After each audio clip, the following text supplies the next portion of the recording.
Okay, so we could do this in any key, frankly. All right. Now let me get me back over here, and we'll muddle through this thing. Frankly, we could do it in any key. In other words, it doesn't have to be the key of C. It doesn't have to be the key of E. You could start on this G here, okay, and you could call that the third, and you could start your C position there.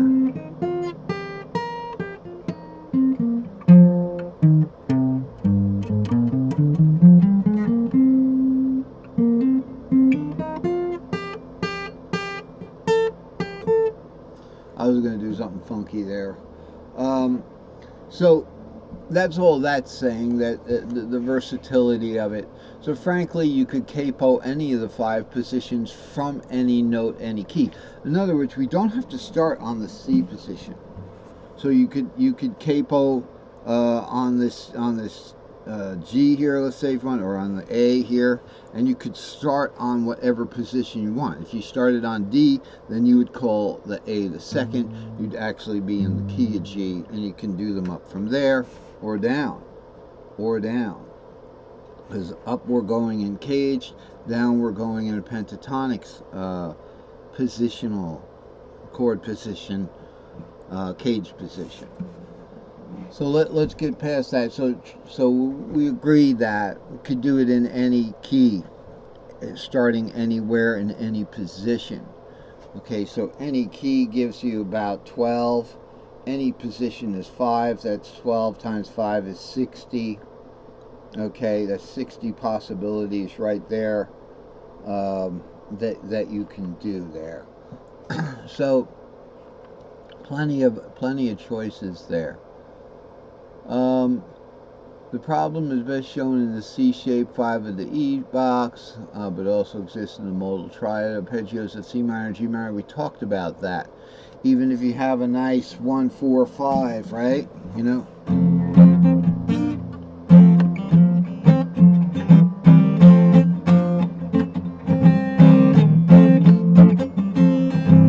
Something like that, which I muddled through. Even if you have a nice 1, 4, 5, you got to deal with the minor positions, going to the left towards the fretnut and becoming invisible notes. Okay, so in this lesson, we will be looking at alternative half position chord spellings without going into the next cage up. Remember the next cage up? We got,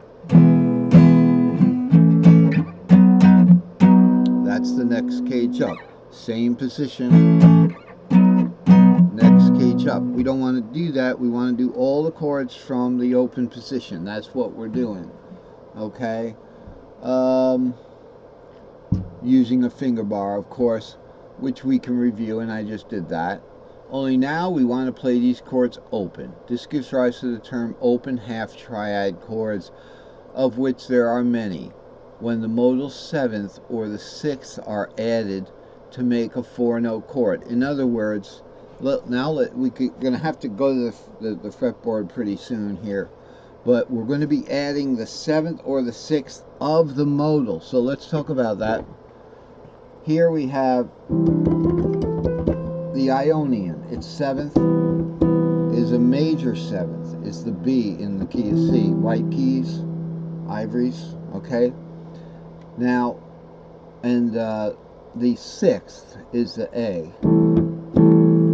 So it's the 7th of the 6th. We're going to add the 7th. Okay, that's the crux of this lesson, is add the 7th, but I've also shown the 6th just for the fun of it. Okay, so you can do a little playing, but we're going to take the 7th, because what happens is we want to look at all 6 strings.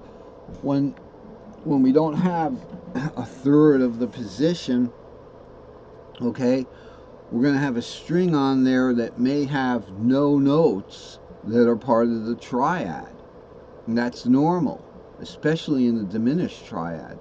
So we're going to add the 7th of the mode. Now let me tell you what the 7th of the mode is. Let's just play through it. Here's the 7th of Ionian. Here's the 7th Dorian. Here's the 7th of Phrygian, a major 7th of the Lydian, dominant 7th of the Mixolydian. Can you see me? Can you see them? You know, the colors. The colors that are real.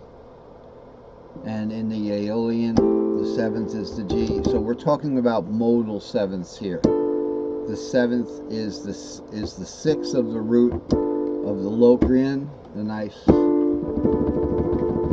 7th dominant half diminished 7th chord. Those are the 7ths. Okay, and we'll even play the 6th. To make the 4-note chord where a certain string of those 6 strings, or perhaps the top and the bottom, is not going to have one of the triad members, root 3 or 5. So we're going to add the 7th to fill in, and that'll be a nice effect. Okay, because that's our best choice, unless you want to skip strings. If you want to skip strings, or give it another quality, perhaps the 6th, perhaps the 5th, perhaps the 2nd, or the root. It depends on what's nearby. But right now we want to talk about keeping the chords. We just want to have a go-to chord. A go-to chord. If someone said we're going to play in A minor, and you played an A minor 7th, they're not going to scream at you. Okay, so so we don't have the don't play strings. So no more missing don't play strings. We will also be mindful of the D minor and the A minor shapes. I talked about that. In the second inversion, 3rd is the high E string or the B string respectively. In other words, the B string becomes the open string in the A minor. Okay, in certain instances, we're bringing that A minor shape in the C box down 1 fret. Okay, so that in the A minor, the open B string, I think it is, becomes an open string. Okay, the root. For the B string, let's say, depends on the shape, but so no more missing strings. Second inversion, 3rd. Okay, so it's the 3rd as the open high E or B strings. So with the A minor, the open E string, the open B string will be the 3rd. Okay, that's kind of weird, but you know, we can talk about it. So let's look at this. Put Mr. Capo on. Okay, here's an A minor, but if I take that A minor down, now the B string's the 3rd. Here, the B string's the 3rd. Take it down a half fret. The B string's still the 3rd. D minor. Now, for demonstration purposes, we're going to stick to 3 strings. Take it down. The 3rd now is the high E string. That's what I'm talking about. We really do have to get to the chart and get to playing. This is just, you know, writing is writing. You know, it's just, I'm not just covering the subject so that nobody understands it.